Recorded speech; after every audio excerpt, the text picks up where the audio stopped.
Our second speaker is Mr. Michaels Lim, who actually flew in from Singapore just to be with you today.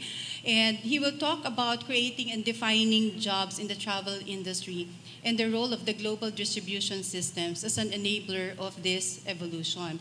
He is currently Managing Director of Greater China and Southeast Asia Business Travel with AMADEUS. Prior to his current post, Andy was the General Manager of Westminster CTM Travel in Singapore, a leading wholesaler since 1973, where he handled corporate travel programs of clients on a local and regional basis. He is a well-known travel and technology turnaround specialist with over 15 years of experience and expertise, and he actually provided his expertise in Panel Kerr Forster, one of the top tourism consulting companies in the world, where he actually helped restructure more than 40 travel and hospitality companies as part of the program. So I'd like to call Mr. Michaels Lim. Hello, good afternoon, everyone. And thank you for having me. Thank you, Ms. Eileen, and thank you, Dean, and the university, and thank you, all of you, for giving me the time. So my name is Andy. I normally put my whole name, so it's Andy Michaels Lim, because I think Andy Lim means already dark in Tagalog. Right? Somebody told me that. So henceforth, I've been told to always put my full name. So, all right. So I am from AMADEUS. So we are a travel technology company. So we are actually the largest travel technology company, and thank you, Ms. Eileen, in her presentation that you saw. So we actually provide IT software to travel agents, to airlines. Our latest customer is actually Philippine Airlines, so we're very proud for that. We also provide the technology for airport as well. So the video that you saw on airport technology, so what happened was that we actually provided the same for Changi Airport in Singapore. So if you go to Terminal 4, you can actually do that. You can actually check in your bags as well without human interaction. Right? So yeah, thank you for that. Ms. Eileen also showed a bit about chat. So it's very interesting, the statistics, because chat is becoming more and more important. So recently, I met up with a startup company. So what they did was, they took the itinerary, all right, or travel itinerary, put it onto an app, and added a chat. And guess how much money they raised from this? 250 million US. Seriously, all right? So yeah, there's a lot of innovation, and I think innovation is really the way to go. So let me move right on to a video. Raise your hand if you know what this is. Should have thought this through. I can't see if you're raising your hand. Several hundred years ago, long before you were born, this was invented. This simply has one function, and it is to play music. There's no touch screen, there's no streaming. You listen to a tape, you started at the beginning, you ended at the end. You couldn't hit shuffle, you couldn't skip back and forth, you couldn't hit repeat. You listened to a tape as if you were sitting at a concert, but all in the ease and comfort of a walk. So they call it a Walkman, because you put it on your head and you can walk, man.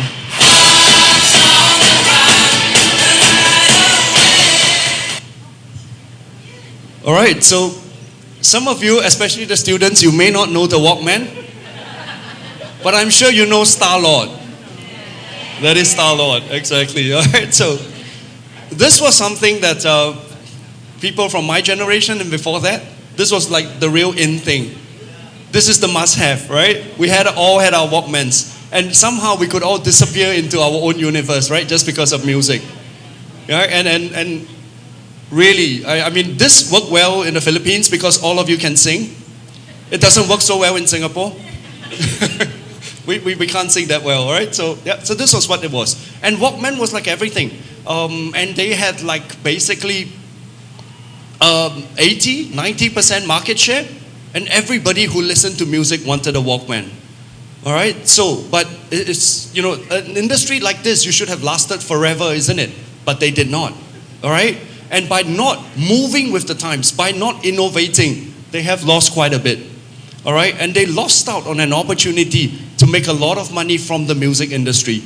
Can you guess how much they lost from the music industry? 1 million? 10? 50 USD. All right, so they lost out. So this is how much money, all right? This is how much money that these people make in 1 year, every year. Right? Because this is the new way that people access music. Walkmans are gone. All right? I'm not sure if we can find a cassette tape. Okay, you probably don't know what's a cassette tape, but never mind. Just pretend and say yes. Cassette tape, right? So this was how much was lost. All right? And nowadays, even me, I have an Apple Music account. And it's actually really very effective because anytime, you want to listen to something, you go to the library, you can buy it on the spot. Impossible during my time. During my time, you had to queue up at the cassette shop. And the cassette shop owner actually scolds you for buying his things. Right? And if you browse in his store, he actually scolds you. Apple doesn't do that to me anymore. All right? But this is not just one example. Another example I wanted to show you. So this is a company that was at the top of its game. It had 9,000 retail stores. It had 60,000 employees. It had a market value of 8.4 billion. And who were these people? Blockbuster. And then what I want to show you, right, is how rapidly from 6 billion in a matter of 6 years, all right? These are video stores, guy. Okay, again, I might be a bit old school. How many of you remember videotapes? VHS? Yeah. It's probably now, if you don't know what a videotape recorder is, it's probably that paperweight that you are using at home. All right, but it used to work and it used to actually play videos. And everybody had to queue up at a video store to rent a videotape, watch the video, and go back and then return the videotape. Right? So that was what it was. But look at what the internet did. Look at what Netflix did in a matter of 6 years. So the biggest company in the world for videotapes went bankrupt in 6 years, and Netflix came up. And they are worth about 2.2 billion at this 9 years ago. They're worth even more now. So what am I trying to say?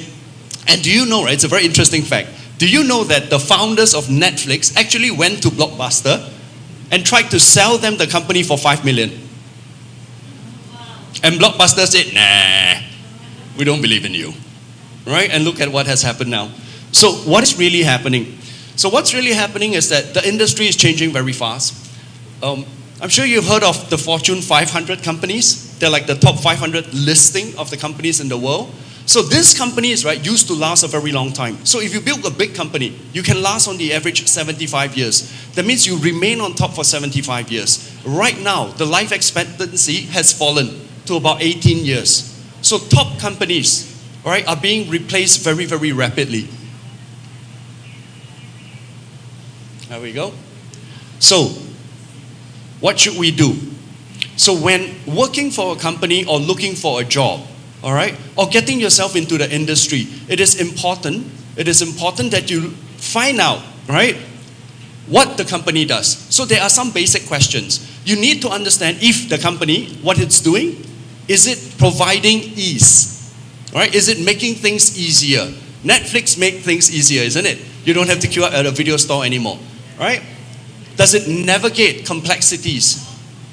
We used to have to forward and rewind. There's actually a machine that rewinds videotapes, right? And it just does nothing but rewind videotapes, right? So now we don't do that. You actually move your finger and the song actually plays forward. It's quite amazing, right? Does it expand to new markets? What you are doing, what you are inventing, the job that you are going for, does it expand to new markets or is it restricted to one province? Right? And look at that. Does it adapt to business challenges? Right? If you go for an interview, before you look for a company, ask yourself, do you think that this company adapts to business, right, regulations? And of course, right, the fastest, funnily, making money ventures also has to meet local regulations, all right? So I'm very mindful that I'm at a university, so please, meet local regulations. Don't just join any company that makes money, okay? And of course, you have to leverage off multinationals, right? And like companies who are exposed to multinationals or different tour operators or people all around the world, like Raja Travel. All right? And so, a little bit about Amadeus. So what do we do? So Amadeus is a content aggregator. We provide content. We basically have a system that allows you to book any flight, any hotel around the world. We have rail, we have insurance, we have payments. So basically, we help people who can build applications, or we help travel agents and we help airlines to distribute that content. And this is all the content that we do. All right? But us, we are basically just a content provider. You, all right, the travel agents, the airlines, the hospitality are the face, are the humans. We automate the mundane, but you humanize the exceptional. All right? And also with technology, it doesn't work without people. Right? So believe in yourself. Right? Believe in yourself. Yes, technology is here. Yes, it moves fast. Yes, companies can rise and fall overnight. A new technology can wipe out an old company overnight. Yes, it is true. All right? But rest assured that technology cannot work without people. It cannot work without you. So believe in yourself, leverage off technology, and with that, may I hopefully inspire you to fast forward to the future. Thank you very much.